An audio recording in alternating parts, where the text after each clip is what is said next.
Hey there, and welcome to HisTime365. I'm so glad you're here for day 2 of our 365-day journey through the Bible. Today, we'll look at Genesis 4 through 7, and I'll walk you through what happens, what it means, and why it matters. I'll share a summary and some insights to help you see the big picture and connect with the heart of the Scripture. During your quiet time, I encourage you to read today's lesson in a Bible translation that speaks to you best. Now, grab a quiet moment, take a deep breath, and let's spend a few minutes giving God His time. The Legacy of Choices, from Cain to Noah. Have you ever thought about how our choices can ripple through our lives and affect those around us? In Genesis chapters 4 through 7, we dive into the profound consequences of decisions made by Adam's descendants, exploring themes of sin, consequences, and ultimately, hope. As we open the pages of Genesis 4, we find ourselves in a world that's already struggling with the effects of sin. Cain and Abel, the sons of Adam and Eve, bring offerings to God. Abel's offering, a lamb from his flock, is accepted, while Cain's produce from the ground is rejected. This moment sets the stage for a tragic turn of events. Cain, consumed by jealousy and anger, ends up committing the first act of violence by striking down his brother Abel. Genesis 4, verse 8. After this heinous act, God confronts Cain. Rather than showing remorse, Cain responds with defiance, asking, "Am I my brother's keeper?" Genesis 4, verse 9. This question resonates throughout time, challenging us to consider our responsibility for one another. God punishes Cain, marking him to prevent others from harming him, showing that even in punishment, there is a semblance of mercy. As we move into the genealogies that follow, we see the legacy of Cain and the development of civilization. His descendants contribute to advancements in agriculture, music, and metallurgy, but they also spiral further into wickedness. Lamech, one of Cain's descendants, even boasts about striking down a man for wounding him, highlighting the growing cycle of conflict, Genesis 24:23-24.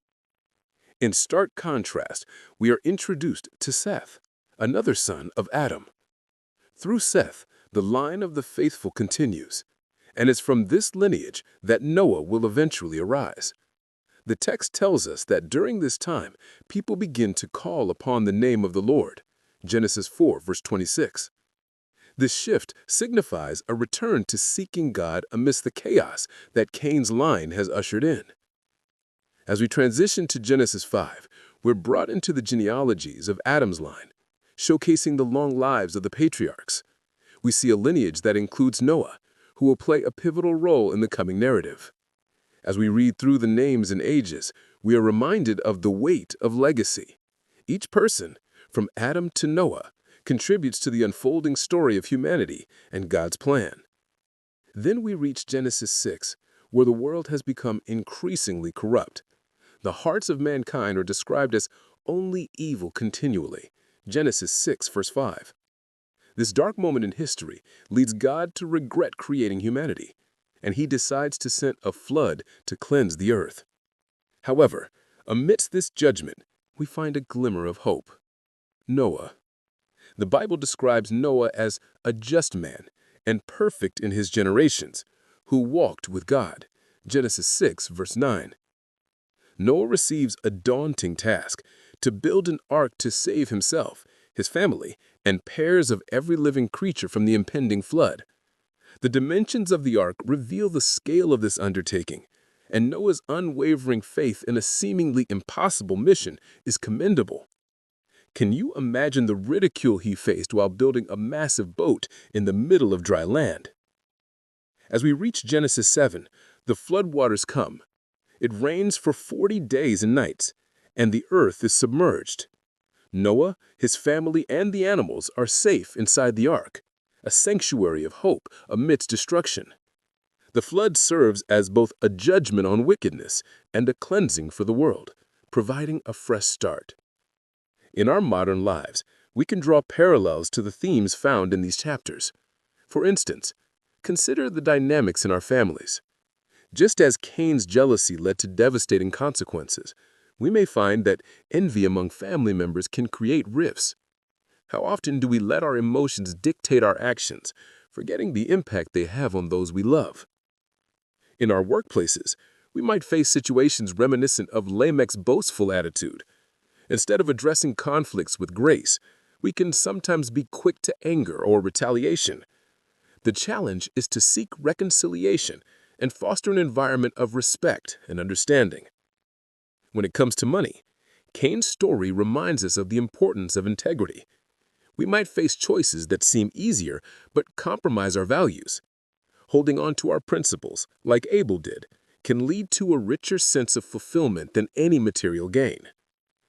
With our mental health, the overwhelming negativity that surrounded Noah's time resonates today. We often find ourselves in a world filled with chaos, anger, and despair. Yet, like Noah, we can choose to walk with God, finding peace and purpose in our relationship with Him. Lastly, in our digital lives, the story of Cain's defiance and the consequences of his actions serve as a warning. The anonymity of the internet can sometimes lead us to behave in ways we wouldn't in person. We must remember that we are still responsible for our words and actions, even online, and strive to be our brother's keeper in the digital age. In all these scenarios, let us remember the importance of our choices and their far-reaching implications. Our actions today shape our legacy for tomorrow. How do you see the concept of being your brother's keeper applied in your daily life? In what ways can you cultivate a legacy of faith and integrity in your family or community? Reflecting on Noah's faith, how can you strengthen your trust in God when faced with daunting tasks or challenges? Thanks so much for joining me today for HisTime365. Remember, today's reading is Genesis 4 through 7, so be sure to spend some time with those verses during your quiet time. Tomorrow, we'll be diving into Genesis 8 through 10, so feel free to read ahead if you'd like to prepare. If you enjoyed this time together, don't forget to like, subscribe, and tap the bell so that you never miss a day on this journey. I'll see you back right here tomorrow for day 3. Until then, stay encouraged and thank you for giving God His time today.